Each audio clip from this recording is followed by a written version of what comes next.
So we got Batman Beyond taking on Red Hood. Who wins? Well, let's find out. Born of a partial strand of the original Batman's DNA, Terry McGinnis was a reformed juvenile delinquent who stole the Batman suit to avenge the murder of his father. Under Wayne's guidance, Terry became the Tomorrow Knight of futuristic Neo-Gotham, Batman Beyond. Terry is essentially an Olympic-level athlete. With his advanced bat suit, well, the guy's basically superhuman. The suit increases the wearer's strength by a factor of 10, and Terry's been able to destroy robots with punches, break rocks with its attacks. He's actually thrown villains so hard that they hit a robot and broke it in half. The suit also makes him superhumanly durable.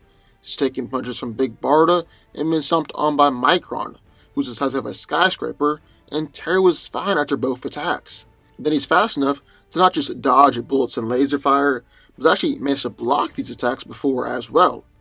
It also holds up extremely well to heat and cold, high voltages of electricity, vibrations, and radiation. However, the suit can be pierced if enough pressure is applied to it, and its cutting resistance is really up for debate. But the Batsuit doesn't just enhance Terry's physical stats, as it also provides him with plenty of gear and weapons that are still considered cutting edge even 20 years into the future. The suit is able to launch a wide array of batarangs, ranging from explosive, electroshock, energy net, and even discs that can be fired from the top of the hands. He's got smoke pellets, flashbangs, electroshocks that have even momentarily stunned and put down Big Barda, and at the end of each fingertip, the suit can launch small taser wires to defeat enemies. It contains retractable claws and blades on the armor, which are capable of fighting enemies and cutting through robots, and even help them climb and cling to surfaces. The suit even has a built-in holographic and cloaking device that enables him to pretty much completely camouflage, even extending into the visible light and electromagnetic frequencies to turn the suit completely invisible. However, this seems to drain a lot of the Batsuit's energy, as Batman tries to limit its usage. Finally, the suit also has two retractable glider wings underneath his arms that allow him to glide, and rocket boots that propel him to fly. Terry's also been shown to be a skilled street fighter, but although he had training under Bruce Wayne, he never quite achieved the height of the other Robins. However, Terry is less dependent on formal fighting styles of the other members of the Bat family, and is willing to use dirty tricks if necessary. And then in the corner of Red Hood, Jason Todd was the second Robin, but was brutally murdered by the Joker. After he was resurrected, Jason was shocked to learn that Batman did nothing to avenge his death. Anguished and seeking vengeance, he initially turned against his mentor and took on the Clown Prince's former codename, the Red Hood. Eventually coming back to the Bat family and assuming a team of anti-heroes known as the Outlaws, Jason once again fights for justice, just on his own terms. Jason Todd could be considered one of the most dangerous people on the planet, and he's trained his body into peak physical condition. He's physically strong enough to hold up the roof of a building and kick off an airplane door. But it's important to note that a lot of Red Hood's most impressive strength feats, like breaking Supergirl's grip, were when he was on a variant of the Bane's venom. He won't be given that venom in this fight. He's also very durable, although a lot of that durability comes from his suit. Jason's armor is bulletproof, and his helmet is incredibly durable as well. Red Hood is fast enough to consistently dodge gunfire, even from great shots like Deathstroke. He's one of the greatest fighters in the world, as he received training from Batman and the League of Assassins. His fighting style focuses on strength, speed, and brutality, and he's a master of Aikido, Karate, Ninjutsu, Krav Maga, Kickboxing, and Taekwondo. With all these skills, Red Hood has been able to battle against Batman, and he's beaten both Deathstroke and Lady Shiva before. Although, to be fair, Deathstroke was weakened before the fight even began, and he beat Lady Shiva with a unique trick she taught him for how to beat her. Just like all of the members of the Bat family, Red Hood is incredibly skilled in strategy, stealth, surveillance, and has a particular taste for deception. Jason has two handguns that he calls some of the strongest guns made by man, as well as tasers, explosives, arm blades, sedative injectors, and anti-tank rounds. So who wins? Well, let's break it down. Now, I suppose the first thing we need to take a look at here is these two's physical stats. Without the suit, gotta give the edge to Jason. But honestly, that doesn't matter at all. because Terry's in the suit and that thing easily makes him superhuman and able to lift several tons.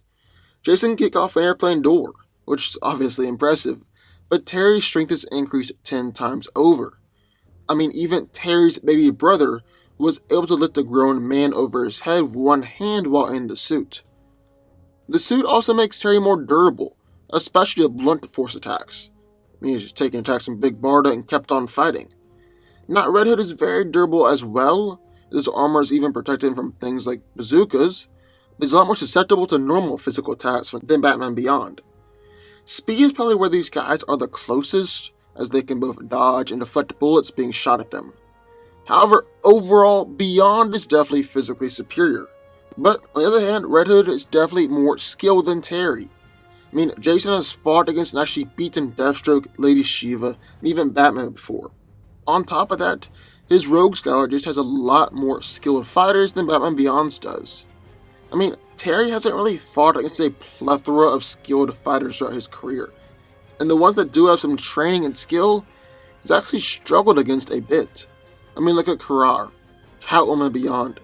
He was beaten nearly to death by a clone of Nightwing on their first encounter, and was getting beaten up by a Jokerized version of Tim Drake. Jason is definitely more skilled than Terry is, but the question is, can that skill advantage make up for all the advantages that come along with the suit? Because it's not just that the suit increases physicality, but also grants him a plethora of gadgets and weapons. He can launch a wide array of batarangs from the suit, unleash smoke pellets, flashbangs, and electrical attacks, and even concussive force blast and concussive sound pulses. Now, Red Hood has some of these same weapons as well, like tasers and explosives, but for the most part, Batman Beyond has a much more extensive and varied arsenal at his disposal. Really, Jason's greatest asset is going to be his guns and even his knives. Because while the suit has shown itself to be really durable to blunt force, like punches and kicks, it's also shown that it's not really as tough against knives and bullets. And Red Hood is incredibly accurate with those guns, and those all blades should be able to cut through the suit. So who wins? Can Red Hood's greater skill prove enough to overcome Batman Beyond, or will Terry's suit and gear just be too much for Jason? Well, I do believe that Jason can get a few wins if he plays it right, but I think the Batsuit is just too much for him here. Because not only does it make Terry exceptionally stronger and more durable, not only does he have a lot more varied and powerful attacks, but he's also got some weapons and gear that we haven't even really touched on. He has the ability to fly, which greatly increases his range, will allow Terry to easily dodge and evade attacks, and can kinda make Red Hood's knives useless if Batman Beyond plays it right. He's even got the ability to camouflage and become invisible, although he doesn't use it very much in an actual fight, because it really drains the suit. At the end of the day, the suit is just too much for Jason to overcome. In the suit, Batman Beyond was able to destroy a gang of Venom-up Bane wannabes, while when Jason went up against Venomed thugs, he was getting beat until Red Hood actually took Venom himself. Based on that alone, Batman Beyond is superior, and he's coming out on top here. But what do y'all think? I would love to hear your thoughts, so sign off in the comments down below.